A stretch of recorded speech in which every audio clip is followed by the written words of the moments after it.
Hello. അപ്പോൾ ഈ 7:30 മണി നേരമായ സമയത്ത് സന്ധ്യ ആയി കഴിഞ്ഞപ്പോൾ സന്ധ്യ ആയിട്ടൊന്നുമില്ല, നല്ല വെട്ടമുണ്ട്. അപ്പോൾ എങ്ങോട്ടാണ് പോകണമെന്നല്ലേ, ഞങ്ങൾ താമസിക്കണ വീടിൻ്റെ ഫ്രണ്ടിൽ തന്നെയായിട്ട് ഒരു പാടം ഇങ്ങനെ പൂത്തോലഞ്ഞിങ്ങനെ നിൽക്കുന്നുണ്ടെന്ന് പറയുന്നത്. എന്താ അങ്ങനെയല്ലേ പറയാം, അങ്ങനെ നിൽപ്പുണ്ട്.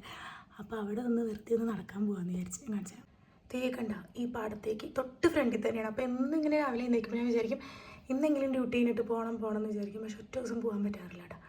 അപ്പോൾ ഇന്നങ്ങനെ രണ്ടും കൽപ്പിച്ച് വേഗം പോകാമല്ലോ എന്ന് വെച്ചാൽ അങ്ങനെ പോവുകയാണ് കേട്ടോ. അപ്പോൾ നമുക്ക് ശരിക്കും ഇതിൻ്റെ ഉള്ളിൽ ഇങ്ങനെ നടക്കാനായിട്ടൊരു സ്പേസ് ഉണ്ട് കേട്ടോ. ഇങ്ങനെ ഒരു കുഞ്ഞി വഴി പോലെ ഇങ്ങനെ കേട്ടോ. അപ്പോൾ അതിൻ്റെ ഇടയിൽ ഇങ്ങനെ നടക്കേണ്ടി ഞാൻ അവിടെ ചെന്ന് കഴിഞ്ഞപ്പോഴാണ് ഇങ്ങനെ ഒരു സംഭവം ഉണ്ടെന്ന് അറിഞ്ഞിട്ട്. അല്ലെങ്കിൽ ഞാൻ വിചാരിച്ചു ഇനിയിപ്പോൾ ഇതിൻ്റെ ഇടയിൽ നിൽക്കാൻ പറ്റുമോ അങ്ങനെയൊക്കെ ആയിരുന്നു. പക്ഷേ എൻ്റെ ഇടയിൽ ഇങ്ങനെ ഉണ്ടായിരുന്നു. അപ്പോൾ ഞങ്ങൾ അവിടെ ഇരുന്ന് കുറച്ച് ഫോട്ടോസും വീഡിയോസും. സത്യമായിട്ട് ഇതിൻ്റെ ഉള്ളിൽ എനിക്ക് കാണാൻ പറ്റണില്ല. കൈ പൊക്ക്. ഇതിന് ഇത്ര ഹൈറ്റ് ഉണ്ടെന്ന് വിചാരിക്കണില്ല. ശരിക്കും ഇതൊരു നല്ല ഹൈറ്റ് ഉണ്ട്. ശരിക്കും എൻ്റെ അത്രയും നല്ല ഹൈറ്റ് ഉണ്ടായിരുന്നു.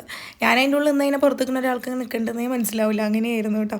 നല്ല ഹൈറ്റൊക്കെ ഉണ്ടായിരുന്നു കേട്ടോ ഇതിന്. നമ്മളിങ്ങനെ പുറമേ നിന്ന് കാണുമ്പോൾ ഇത്ര ഹൈറ്റ് ഉണ്ടെന്ന് നമ്മൾ വിചാരിക്കാറില്ല.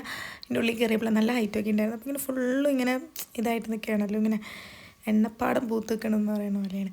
അപ്പോൾ അതിൻ്റെ കുറേ വീഡിയോസും കാര്യങ്ങളും എല്ലാം ഇങ്ങനെ എടുത്തുകൊണ്ടിരിക്കുകയാണ് കേട്ടോ. റീൽസായിട്ടും എല്ലാമായിട്ട് ഇങ്ങനെ എടുത്തുകൊണ്ടിരിക്കുകയാണ്. നല്ല രസമുണ്ടായിരുന്നു.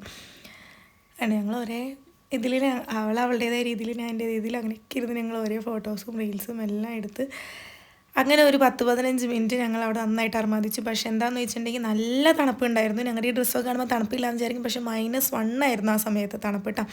പക്ഷേ ഫോട്ടോയും വീഡിയോ ഒക്കെ എടുക്കാമെന്നുള്ളൊരു പ്രാന്ത് കൊണ്ട് ഞങ്ങൾ വേഗം ഇറങ്ങിപ്പോയി അങ്ങനെ ചെയ്തതാണ്. അന്ന് അതിൻ്റെ മുമ്പത്തെ ദിവസം അത് കഴിഞ്ഞിട്ടൊക്കെ കുറച്ച് തണുപ്പ് കുറവായിരുന്നു. അന്ന് മൈനസ് ഉണ്ടായിരുന്നു. അപ്പോഴാണ് ഞങ്ങൾ ഈ ജാക്കറ്റ് ഒന്നും ഇല്ലാണ്ട് ഇങ്ങനെ വലിയ കാര്യത്തിൽ നടക്കാൻ വേണ്ടി അങ്ങനെയൊക്കെ പോയത് കേട്ടോ. കണ്ടോ കുഞ്ഞു വഴിയുടെ ഇടയിൽ കൂടെ. അപ്പോൾ അങ്ങനെയൊക്കെ ഞങ്ങൾ വേഗം പോയി. അപ്പോൾ അതേ നോക്കി കഴിഞ്ഞപ്പോൾ നമ്മുടെ മൂൺ വന്നു, നമ്മുടെ അമ്പിളിമാമ വന്നു. പിന്നെ ഞങ്ങൾ വേഗം കയറാമെന്ന് വെച്ചു. നല്ല തണുപ്പുണ്ട്. അങ്ങനെ ഞങ്ങൾ അത്യാവശ്യം ഫോട്ടോ വീഡിയോ എല്ലാം എടുത്ത് ഞങ്ങൾ വേഗം ഞാൻ തിരിച്ച് റൂമിലേക്ക് വരികയാണ് കേട്ടോ. അങ്ങനെ ഫോട്ടോ എടുത്തിട്ടും വീഡിയോ എടുത്തിട്ടും ഒന്നും ഞങ്ങൾക്ക് മതിയാവണില്ല. ഇതും. അപ്പോൾ ഇതാണ് കേട്ടോ നമ്മൾ അവസാനമായിട്ട് എടുത്ത ഒരു റീലായിട്ടുള്ളത് കണ്ടോ. അങ്ങനെ ഞങ്ങൾ റീലൊക്കെ എടുത്ത് ഞങ്ങളങ്ങനെ അവസാനിപ്പിച്ച്